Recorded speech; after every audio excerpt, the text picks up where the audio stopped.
The search for my 6-year-old son was officially called off. He's gone, the sheriff told me. My wife blamed me and walked out. I went back to the woods one last time and found his favorite toy truck. When I picked it up, a tiny folded note slipped out from the driver's seat. Written in crayon it said, "Help me, Daddy." I stood there frozen as I kept reading. I thought I had everything under control. A thriving business, a beautiful home, a perfect family. But then in one horrifying moment, my entire world shattered when my 6-year-old son vanished, and I discovered the betrayal ran deeper than I could ever imagine. I was Leon Bell, a man who'd clawed his way up from nothing, building a successful construction company from the ground up. I knew what it was like to be hungry, to fight for every inch. Control was my life. But that control meant absolutely nothing the day my 6-year-old son, Kenny, disappeared. It was a Tuesday morning. He was just playing in our backyard in his sandbox. My wife, Dixie, said she'd only stepped inside for 5 minutes to answer a phone call. When she came back out, Kenny was just gone. There was no sign of a struggle, no witnesses, just his abandoned toys and a gate someone had left wide open. My first instinct was to tear Pine Ridge apart, board by board, until I found my boy. I organized search parties, hired private investigators, offered a $50,000 reward. For 3 weeks I barely slept. I combed through every inch of those dense woods, calling Kenny's name until my voice was raw and bleeding. But the local sheriff, a lazy man named Douglas Clay, seemed more interested in his coffee breaks than finding a missing child. "These things happen, Leon," he'd said with infuriating calm. "Kids wander off. Sometimes they come back on their own." But I knew Kenny. He wasn't the type to wander. My son was cautious, almost anxious by nature. A trait I recognized from my own childhood, spent dodging my alcoholic father's fists. Kenny wouldn't have left that yard willingly. As days stretched into weeks, I started noticing things about Dixie, changes that made my gut churn with suspicion. She was usually frantic about the smallest scrape on Kenny's knee, but now with our son gone, she seemed oddly composed. She'd spend hours on mysterious phone calls, speaking in hushed tones, hanging up quickly whenever I walked into the room. "Who was that?" I'd ask. "Just my sister Claire," she'd reply. But I'd called Claire myself. She hadn't spoken to Dixie in weeks. The breaking point came when I discovered Dixie had been secretly meeting with Gabriel Potter. He was a smooth-talking real estate agent who'd been sniffing around my business for months, trying to convince me to sell prime development land at ridiculously low prices. I followed her to a small diner on the outskirts of town. I watched through the window as Gabriel held her hand across the table, both of them laughing while our son was missing. That night I confronted her. "How long?" I asked, my voice deadly quiet. Dixie's face went pale. "How long? What? How long have you been seeing Gabriel Potter while our son is missing?" The slap came hard and fast, but I caught her wrist before she could pull away, my grip like a vice. "Don't you ever," I said, my voice barely above a whisper, "lie to me again." But instead of breaking down or begging forgiveness, Dixie's expression hardened with a coldness I'd never seen before. "You want the truth, Leon? Kenny's gone and he's not coming back. The sooner you accept that, the sooner we can move on with our lives." The words hit me like a physical blow. Not just the callousness, but the chilling certainty in her voice, as if she knew something I didn't. Just 3 days after that horrifying confrontation with Dixie, Sheriff Clay called off the official search. "I'm sorry, Leon," he mumbled, not even meeting my eyes as we stood in his cramped office at the police station. "We've exhausted all leads. The boy's gone." I just stared at that fat man behind the desk, feeling something dark and primal clawing its way up inside me. "Gone? That's it? That's your professional conclusion after 3 weeks?" Clay shifted uncomfortably. "Look, I know this is hard to hear, but sometimes they don't make it back. Could have been an animal attack. Could have fallen in the river. Nature's got a way of hiding things." My voice was steel. "My son didn't just vanish into thin air. Someone took him. You got any evidence of that? Any witnesses? Any ransom demands?" Clay's tone grew defensive. "Because all we got is a missing kid and a lot of theories." I studied his face, noting the nervous tick in his left eye, the way he kept glancing at his phone. "How much?" I asked quietly. "How much? What? How much did they pay you to give up?" His face went red. "Now you listen here, Leon. No, you listen." I leaned forward, my voice dropping to a menacing whisper. "I know corruption when I see it. I grew up around dirty cops and bought politicians. Someone got to you, and I'm going to find out who." That evening, I returned home to find Dixie packing suitcases in our bedroom. She didn't even look up when I entered. "Going somewhere?" I asked. "I can't do this anymore, Leon." Her voice was steady, rehearsed. "Living with your obsession, your paranoia. It's destroying what's left of our family." I watched her fold clothes with mechanical precision, noticing she was only packing her own belongings. "And where exactly are you planning to go?" "My sister's place in Denver." The lie came smoothly. Claire lived in Seattle, not Denver. "Convenient timing," I observed. "Right after the sheriff gives up." Dixie finally turned to face me, and I saw something in her eyes that chilled me to the bone. Not grief or fear but relief. Kenny's gone, Leon. I've accepted it. Maybe you should too. She left that night, taking nothing but her clothes and jewelry. No family photos, no mementos of Kenny. Nothing that connected her to the life we'd built together. It was as if she was erasing herself from our story. I stood in that empty house, surrounded by the echoes of my son's laughter, and felt the last vestiges of the man I used to be crumble away. In its place, something harder and far more dangerous began to take shape. The next morning, I drove to the woods where the search parties had combed every inch of ground. But I wasn't going there to search. I had a different purpose now. If Kenny was truly gone, if my wife had abandoned me, if the system had failed me, then Leon Bell would become something else entirely. I would become the kind of man who made people pay for their betrayals. As I walked the familiar trails, my mind was already working, cataloging names and faces, planning and calculating. Gabriel Potter, Sheriff Clay, my lying wife. They thought they'd won. They thought they'd broken me. They had no idea what they'd actually created. My transformation began with methodical precision. For 2 weeks after Dixie left, I threw myself into research, treating her betrayal like a construction project that required careful planning and perfect execution. I started with Gabriel Potter. He was 34, divorced, and as I soon discovered through discreet inquiries, deeper in debt than his flashy lifestyle suggested. He was struggling to make payments on his fancy BMW and his downtown office space. What was even more interesting was Gabriel's background. He'd only moved to Pine Ridge 8 months ago from Las Vegas, leaving behind a trail of failed business ventures and angry creditors. But it was Gabriel's connection to Sheriff Clay that made my blood run cold. Property records showed that Clay had sold a parcel of land to Gabriel for a fraction of its value just 2 months before Kenny disappeared. The very same land that Gabriel had been pressuring me to sell. I spent my evenings parked outside Gabriel's apartment complex, a rundown building that didn't match the man's expensive suits.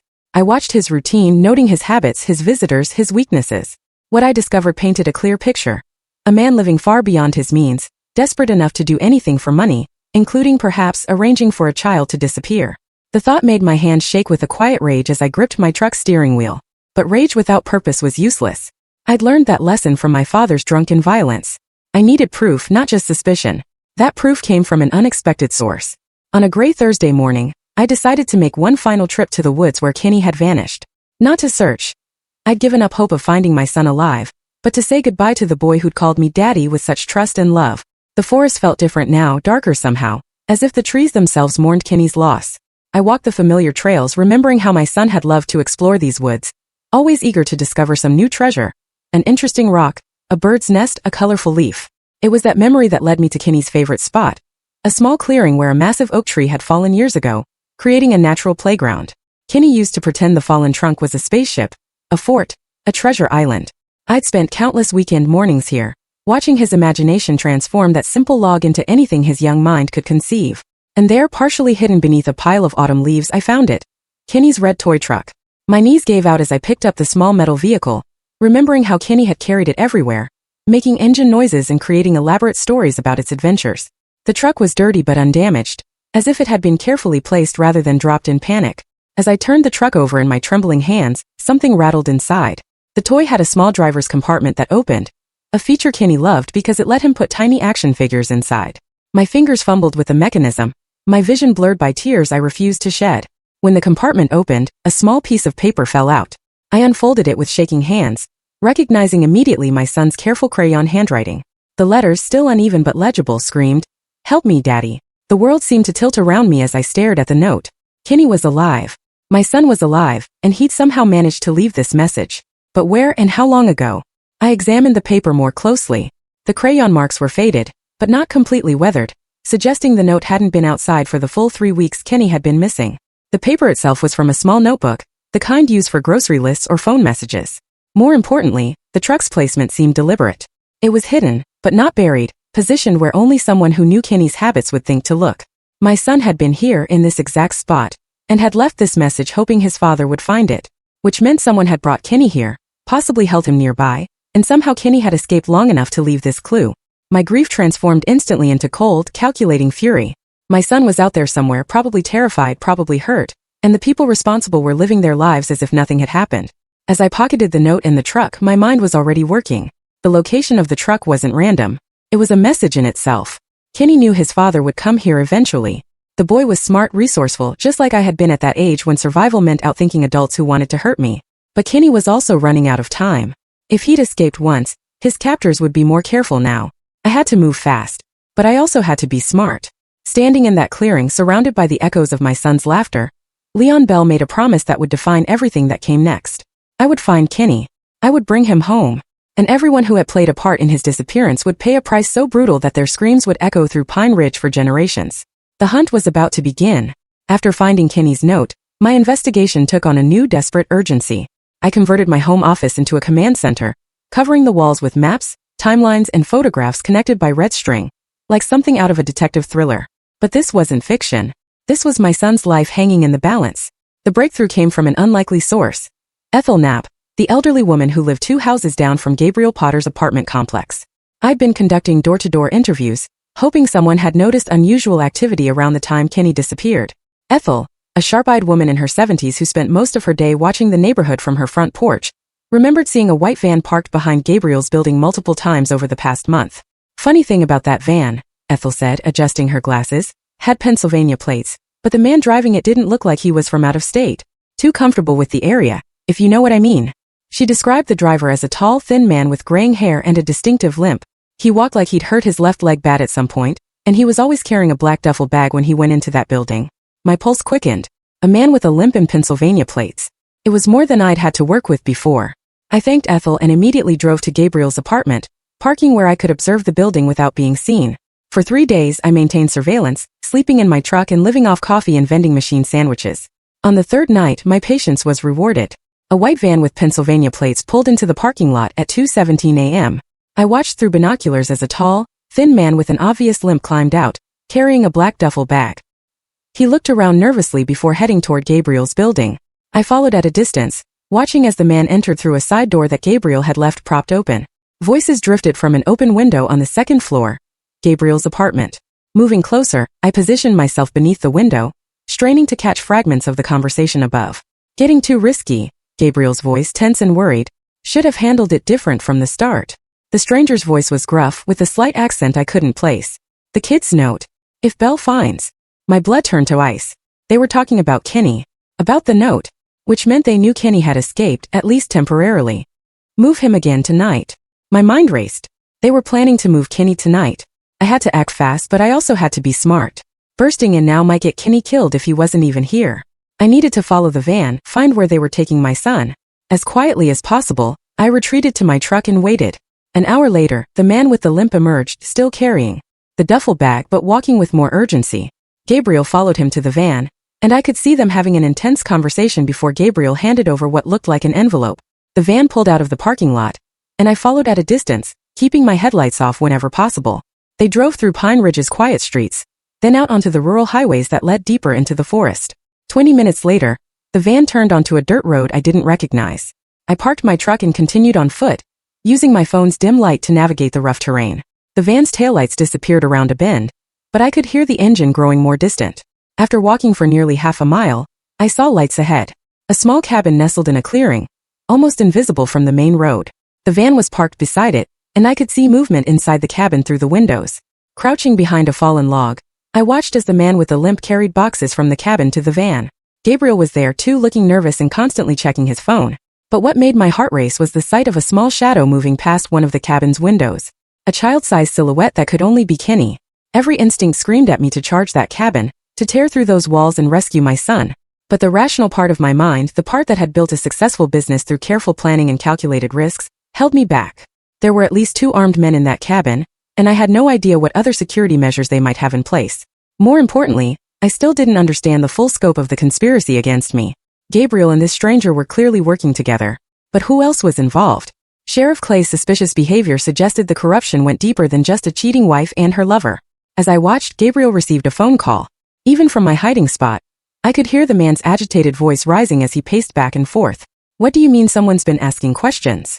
No, Clay said. He called off the search. Who's been talking to people in the neighborhood? My blood ran cold. Someone had reported my activities to Gabriel. Someone was feeding information to the kidnappers, keeping them one step ahead of any investigation. We need to move faster. Yes, tonight. I don't care what Belle thinks he knows. The call ended, and Gabriel said something to the man with a limp that made both of them look toward the woods where I was hiding. For a terrifying moment, I thought I'd been spotted. But then they turned back to their packing with renewed urgency. I had learned enough. Kenny was alive and in that cabin, but they were preparing to move him. I had maybe an hour, possibly less, before my son disappeared again, perhaps permanently this time. As I carefully retreated through the woods, my mind was already formulating a plan. But this wouldn't be a simple rescue mission. Gabriel Potter and his accomplices had destroyed my family, terrorized my son, and corrupted the very system that was supposed to protect them. They thought they were dealing with a broken, desperate father. They were about to learn they'd awakened something far more dangerous. I'd learned patience in the construction business. How to wait for the right moment, how to ensure every piece was in place before making the crucial move. But with Kenny's life hanging in the balance, patience felt like torture. Still, rushing in would get my son killed. Back at my truck, I called the one person I trusted completely. Tyler Mullen, my foreman and closest friend since childhood. Tyler had grown up on the same brutal streets as me, and like me, he learned that sometimes the law wasn't enough to protect the innocent. "I need your help," I said when he answered. "And I need you to ask no questions until after it's over." "You found Kenny?" Tyler's voice was immediately alert. "Maybe, but I need backup and I need it quiet." Within 30 minutes, Tyler arrived with his own truck and a duffel bag that I didn't ask about. Tyler's military background made him someone I could rely on in a crisis, and his loyalty was absolute. "What's the play?" Tyler asked as I quickly briefed him on the situation. "We take the cabin, but not until I know who else is involved in this." My voice was steady, controlled. Gabriel made a phone call. "Someone's been feeding him information about my investigation. I need to know who before we move." I handed Tyler a prepaid cell phone. "I'm going to call Gabriel. Pretend I've given up looking for Kenny. See if I can get him to reveal his contact." The call connected and the line was wary. "This is Leon Bell." A long pause. "Leon, I heard about Kenny." "I'm sorry, man. That's terrible." The fake sympathy in Gabriel's voice made my jaw clench, but I kept my tone defeated, broken. "The sheriff called off the search. Dixie left me. I wanted to apologize for what I said before about you and her. I wasn't thinking straight." "Hey, no problem. Grief makes people say things they don't mean. The thing is," I continued, "I'm selling the business, the house, everything. I can't stay in Pine Ridge anymore. Too many memories." I could almost hear Gabriel's heart rate increase. "Selling? You mean the construction company?" "Everything. The land deals you were asking about. They're yours if you still want them. Whatever price you think is fair." Another pause. Then Gabriel's voice became more animated. "Leon, you don't want to make decisions like that when you're grieving. Maybe we should talk in person. Make sure you're thinking clearly." "No, I've made up my mind. But I do have one question." My voice hardened slightly. "How did you know to call off your interest in the properties at exactly the right time? It's like someone told you I'd be desperate to sell." The silence stretched long enough that I thought Gabriel might hang up. Finally, "I don't know what you mean." "Sure you do. Someone's been keeping you informed about my situation, about the investigation, about when the sheriff would give up." I let the accusation hang in the air. "Leon, you're not making sense. I think you need help. I think you need to tell me who your inside man is, Gabriel, because I'm going to find out anyway, and it'll go easier for everyone if you just tell me now." The line went dead. I immediately called Tyler. "They know I'm on to them. We move now." But as I started my truck, my phone rang. Unknown number. "Leon Bell." The voice was gruff. Unfamiliar. "Yeah, you need to stop what you're doing right now."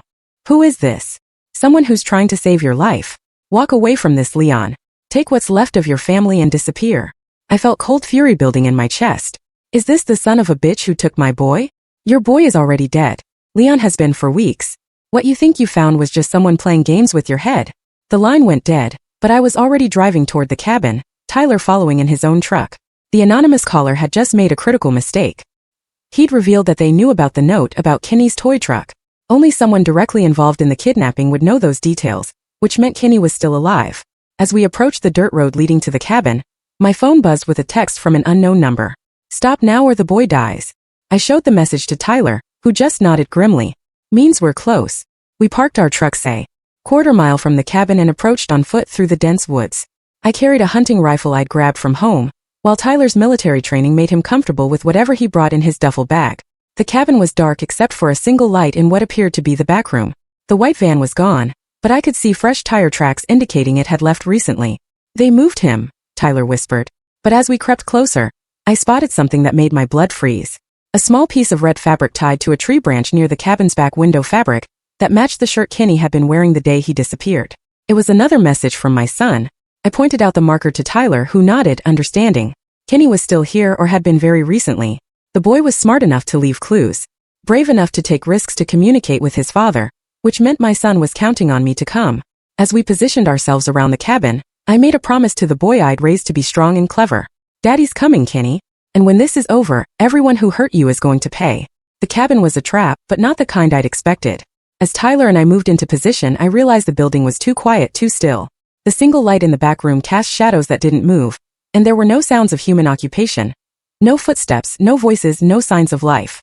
Tyler signaled from his position near the front door, pointing to fresh footprints in the mud leading away from the cabin toward the woods. Someone had left in a hurry, probably right after the phone call I'd made to Gabriel. But Kenny's red fabric marker meant my son had been here recently. I approached the back window where the fabric was tied, peering through the dusty glass into what appeared to be a small bedroom. The space was empty, except for a mattress on the floor and a small table.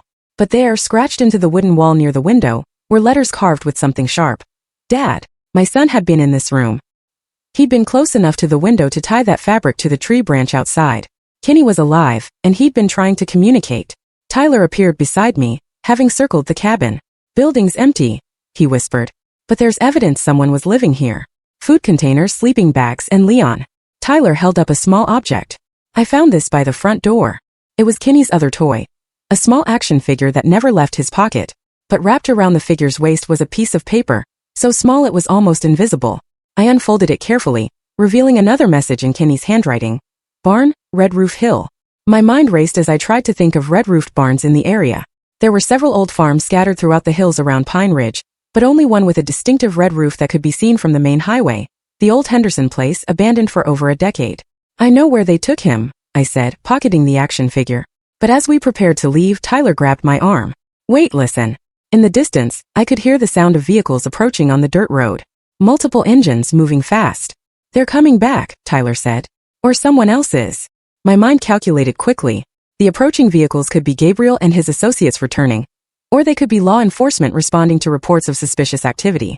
Either way, being found at the cabin would complicate everything. But as the sound grew closer, I recognized the distinctive rumble of Sheriff Clay's patrol car mixed with at least 2 other vehicles. Clay's coming, I told Tyler, which means Gabriel called him. Tyler checked his watch. We can reach the Henderson farm in 20 minutes if we move now. But if we stay to face Clay, we lose Kenny. My decision was immediate. Go. I'll handle Clay. Leon. If Gabriel's got Clay in his pocket, then I'll deal with that too. My voice carried a cold finality that Tyler recognized from our childhood, when I'd faced down neighborhood bullies twice my size. Tyler nodded reluctantly and melted back into the woods, heading toward his truck via a route that would keep him hidden from the approaching vehicles. I positioned myself near the cabin's front door, rifle in hand, but not raised aggressively. I needed to play this carefully, appear cooperative while gathering information about how deep the corruption went. Sheriff Clay's patrol car emerged from the woods first, followed by 2 other vehicles, Gabriel's BMW and a black pickup truck I didn't recognize. 4 men got out, and I immediately noted that Clay was wearing a bulletproof vest and carrying a shotgun. This wasn't a welfare check. This was an execution squad. Leon Bell, Clay called out, his voice carrying artificial authority. Put down your weapon and step away from the building. I remained motionless. This is private property, Sheriff. What's your probable cause? Probable cause? Gabriel's voice was sharp with nervous energy. You've been stalking me, making threats. Clay, arrest him. But Clay seemed more cautious, studying my position and the rifle in my hands. Leon, we just want to talk. Put the gun down and nobody gets hurt. I laughed, a sound devoid of humor. Nobody gets hurt? Sheriff, my son's been missing for over a month. My wife's run off with this piece of trash. I gestured toward Gabriel. And now you show up in the middle of the night with weapons drawn? I think someone's planning to get hurt. And it isn't any of you. The 4th man who'd emerged from the black pickup stepped forward. I recognized him immediately as the man with the limp from Gabriel's apartment. Kenny's kidnapper. This is taking too long, the man said, his voice carrying the same gruff tone I'd heard from beneath Gabriel's window. We should have handled this problem weeks ago. And that's when I understood the full scope of what I was facing. This wasn't just about Gabriel wanting Dixie, or even about forcing me to sell my property. This was about eliminating the one person who wouldn't stop looking for Kenny. They'd taken my son not just to hurt me, but to drive me to exactly this moment. Isolated, desperate, and apparently helpless against a conspiracy that reached into the sheriff's department itself. But they'd made one critical error in their planning. They'd underestimated what Leon Bell was willing to do to save his son. You know what, Sheriff? I said, my voice carrying across the clearing with deadly calm. I think you're right. It is time for someone to get hurt. The night erupted in violence, but not the kind any of them had expected. My first shot took out the headlight on Clay's patrol car, plunging half the clearing into darkness and sending all 4 men diving for cover. I deliberately missed them, I needed information and dead men couldn't talk. But their response told me everything I needed to know about their intentions. Clay immediately opened fire with his shotgun, the blast splintering the cabin's front door inches from where I'd been standing. Gabriel scrambled behind his BMW, pulling a pistol from his jacket, while the man with the limp produced a military-style rifle from the pickup truck. These weren't law enforcement tactics. This was an assassination. I rolled behind the cabin's stone foundation as bullets shattered windows above my head. My military surplus radio crackled with Tyler's voice. Leon, I can hear gunfire. What's your status for hostiles? I responded quietly, my voice steady despite the chaos. Clay, Gabriel, and 2 others. They came here to kill me. I'm 10 minutes from the Henderson farm. Kenny's not there. Place is empty. My heart sank, but I forced myself to focus on immediate survival. Keep looking. I'll handle this. A voice called out from the darkness, Gabriel, trying to sound reasonable despite having just attempted murder. Leon, you're outnumbered and outgunned. Surrender now and we can work something out. My response was to put a rifle bullet through the BMW's engine block. The car died with a grinding shudder, stranding Gabriel in the open. Counter offer, I shouted back. Tell me where my son is, and I'll let you live long enough to confess to your crimes. Clay's voice joined the negotiation, but his words revealed the depth of his corruption. Leon, you're interfering with an ongoing federal investigation. Stand down immediately. Federal investigation into what, Clay? Your side business in child trafficking. The silence that followed confirmed my worst fears. This wasn't just about money or property. It was about something much darker. The man with the limp ended the conversation by opening fire with his rifle, sending a stream of bullets that forced me to crawl along the cabin's foundation toward the back of the building. As I moved, I spotted something that made my blood freeze. Fresh tire tracks leading away from the cabin's rear, not toward the road, but deeper into the woods along what looked like an old logging trail. They'd moved Kenny while I was talking to Gabriel on the phone. My son was somewhere in these woods, probably in another vehicle, getting farther away with each passing minute. My radio crackled again. Henderson Farms deserted. But I found something. Fresh tire tracks and... Tyler's voice hesitated. Leon, there's a piece of Kenny's jacket caught on a fence post here. He was here within the last few hours, which meant Kenny had been moved from the cabin to the Henderson farm, then moved again when I got too close. They were staying one step ahead, using Kenny as a lure to draw me into increasingly dangerous situations. But they'd also made a mistake by moving Kenny so frequently. They were leaving a trail. Tyler, I whispered into the radio, follow the tracks from Henderson's. But be careful. This is bigger than we thought. I needed to end the standoff at the cabin quickly and get back to tracking my son. But 4 armed men had me pinned down, and they showed no interest in taking me alive.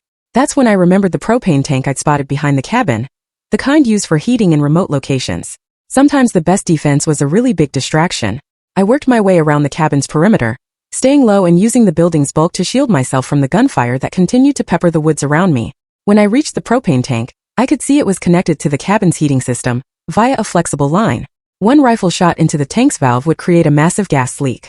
A second shot, properly timed, would turn the entire clearing into an inferno.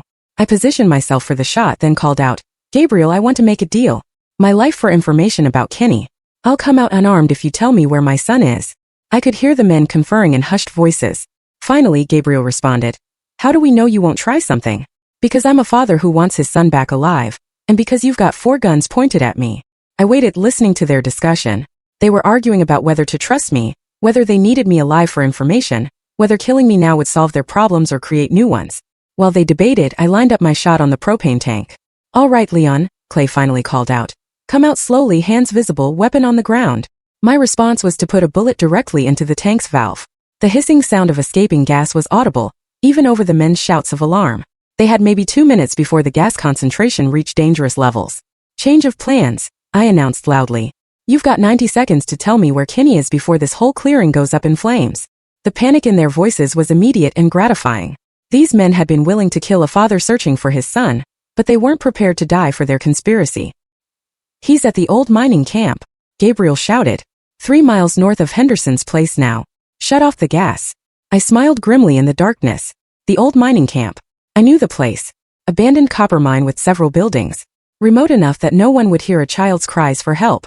Thank you for your cooperation, I called back. Then I put my second bullet into the gas cloud. The explosion lit up the night sky like dawn breaking early, the fireball reaching 50 feet into the air and turning the cabin into an instant bonfire. I, shielded by the stone foundation and having covered my ears, was thrown forward by the blast, but emerged uninjured. I couldn't say the same for Gabriel Potter and his associates. As I picked myself up from the ground, I could see 3 figures stumbling away from the inferno, their clothes singed and their weapons scattered. The fourth, the man with the limp, wasn't moving at all. I retrieved my rifle and walked toward the survivors, my silhouette framed by the burning cabin behind me. "Now," I said, my voice carrying the authority of a man who just demonstrated exactly how far he was willing to go. "Let's discuss the details of this mining camp." Sheriff Clay, his uniform smoking and his face blackened with soot, looked up at me with something that might have been respect mixed with terror. "Jesus Christ, Lynn, you could have killed us all." My smile was as cold as a winter morning. "I still can." The old Copper Ridge mining camp squatted in the forest like a cancerous growth, its weathered buildings clustered around the dark mouth of an abandoned shaft. I approached on foot, having left my truck a mile back, making my way through the woods using paths I'd learned as a teenager when Tyler and I used to explore these mountains. Sheriff Clay's confession, extracted at gunpoint, had revealed the basic outline of the conspiracy. Gabriel Potter and an unnamed partner had been buying up distressed properties throughout the county, using intimidation and violence when owners wouldn't sell. Kenny's kidnapping was meant to pressure me into giving up my prime development land at a fraction of its value. Clay had been paid to ensure any investigations went nowhere. But there were still pieces missing from the puzzle, and I suspected the worst revelations were yet to come. Tyler's voice crackled through the radio. "I'm in position on the ridge overlooking the camp. Count 3 buildings. Main office, bunkhouse, and what looks like a workshop. Lights in the office building. Movement inside. At least 2 people, possibly more." I studied the camp through my binoculars. The office building's windows were covered with newspapers and cardboard, but I could see the flicker of artificial light through the gaps. More importantly, I could see a small window on the building's side that was uncovered, and through it, the unmistakable silhouette of someone small, someone child-sized. "Kenny, I see him," I whispered into the radio. "Office. Building side window. He's alive." But as I watched, I saw something that made my blood boil. An adult figure moved past the window, and I caught a glimpse of the person's face illuminated by the interior light. Dixie. My wife. Kenny's mother. She was in that building with our kidnapped son. I had to grip a tree trunk to steady myself as the full magnitude of the betrayal crashed over me. Dixie hadn't just left me for Gabriel Potter. She'd been part of the kidnapping from the beginning. She'd helped them take Kenny. Had probably been the one to leave the gate open that morning. Had played the grieving mother while knowing exactly where her son was. Tyler's voice brought me back to the present. "Leon, you okay? Your vitals just spiked." I forced my voice to remain steady. "Dixie's in there. She's part of this." A long pause. Then Tyler's voice carried a note of barely controlled rage. "That bitch. Leon, I can take the shot from here." Clean shot through the window. "No." My voice was steel. "I want answers first. I want to know why." But even as I said it, I was beginning to understand. Dixie had always been ambitious, always frustrated by our middle-class lifestyle. Despite my success, she'd grown up wealthy, the daughter of a family that had lost their fortune in bad investments, and she'd never adjusted to being anything less than rich. The property Gabriel wanted from me was worth millions in development potential. If they could force me to sell cheap, then resell to the right buyers. "Tyler, I'm going in. If shooting starts, prioritize Kenny's safety over everything else." "Copy that, Leon." Tyler's voice carried the weight of our long friendship.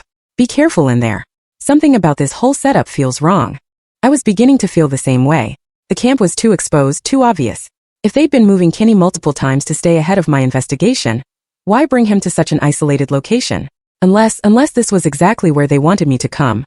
A trap designed not just to capture me but to break me. As I crept closer to the office building, I noticed details that confirmed my growing suspicion.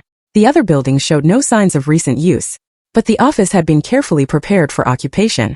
Fresh tire tracks led to a hidden parking area behind the building. Most telling of all, the uncovered window that had allowed me to see Kenny was positioned perfectly for observation from the ridge where Tyler was positioned. They'd left that window uncovered on purpose. They wanted me to see my son. This wasn't the kind of trap designed to capture me. This was something worse. A trap designed to break me. My radio crackled with Tyler's urgent whisper. Vehicle approaching from the south.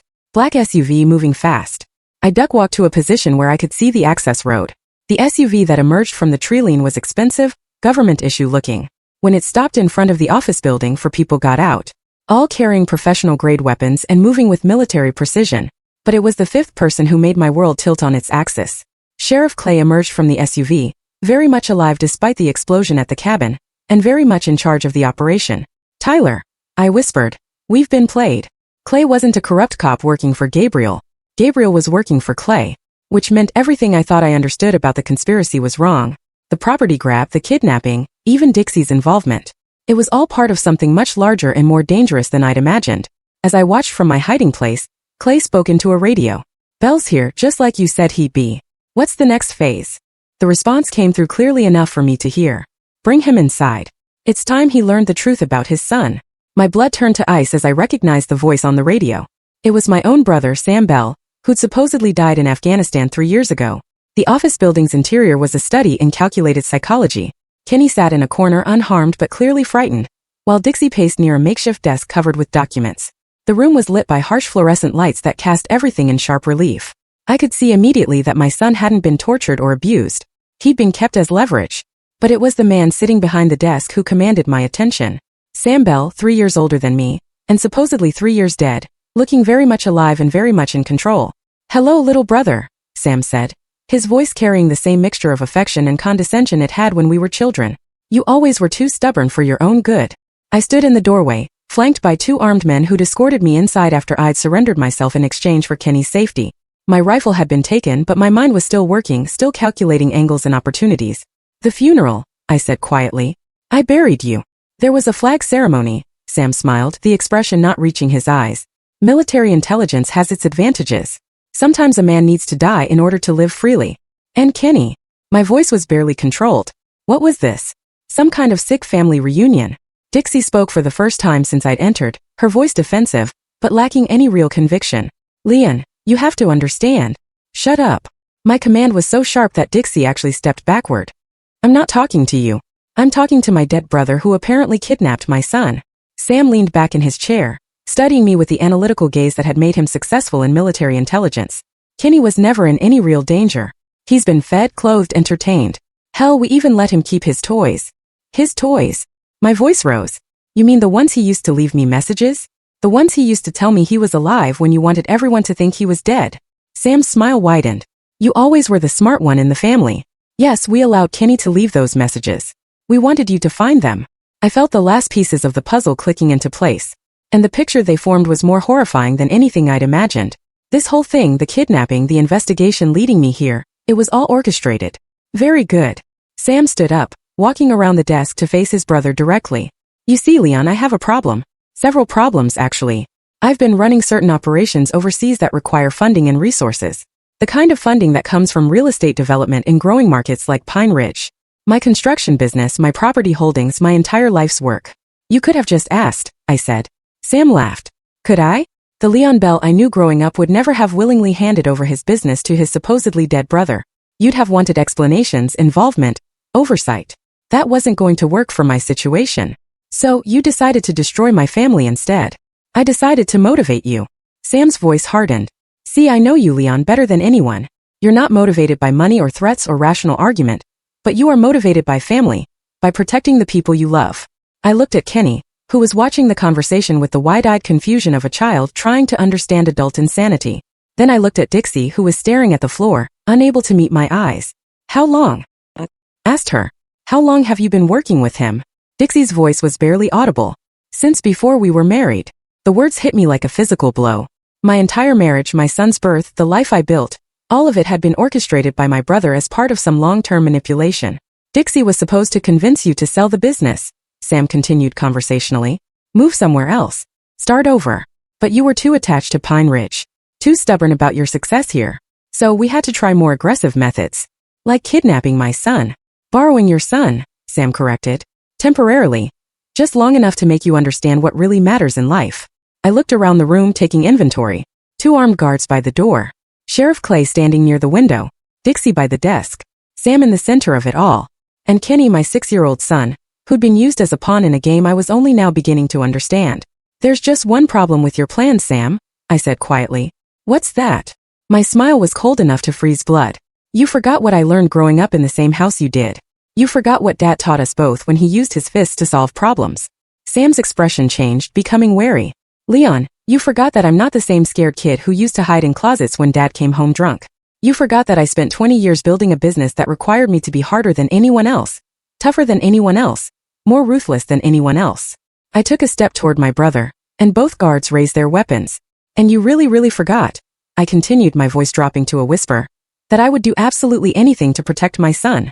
The explosion that rocked the building came from outside Tyler's diversionary charge that I'd signaled for by leaving my hat on the windowsill.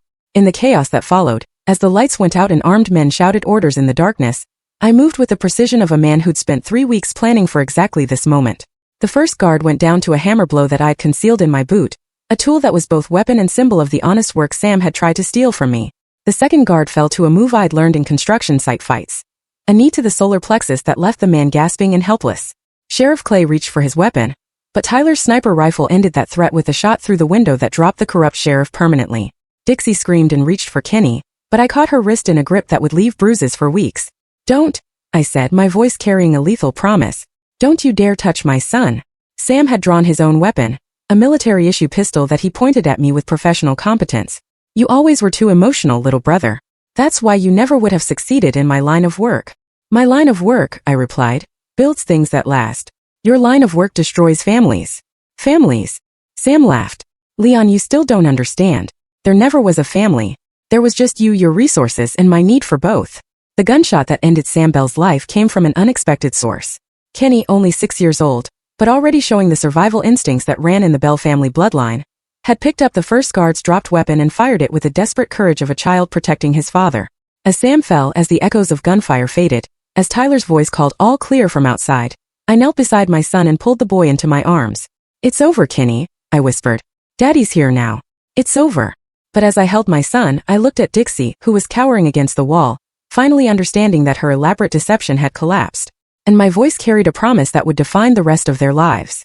"For some people," I said, my words directed at my wife, but my meaning extending to anyone who had ever betrayed my family, "it's just beginning." Leon Bell had learned that family wasn't about blood or marriage certificates or legal documents. Family was about loyalty, about protection, about never abandoning the people who depended on you. Kenny was family. Everyone else was just a problem to be solved.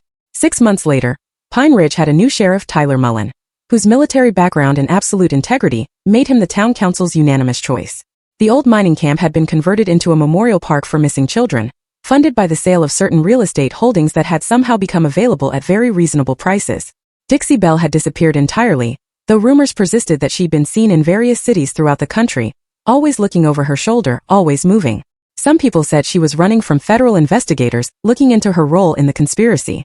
Others whispered that she was running from something else entirely, from the kind of man who never forgot a betrayal and never forgave. I rebuilt my business stronger than ever, but I also rebuilt my life around the one principle that had never failed me: protecting the people who earned my loyalty, while ensuring that those who betrayed that trust paid a price that would serve as a lesson to others. Kenny grew up understanding that the world could be dangerous, that people could be cruel, but that there would always be someone watching over him, someone who would move heaven and earth to keep him safe. And in the quiet mountains around Pine Ridge, the Bell family name carried a reputation that was spoken with respect by friends and whispered with fear by anyone foolish enough to consider crossing them. Some lessons once learned are never forgotten. Some debts once incurred are never forgiven. And some men, once awakened to their true nature, are never again to be underestimated.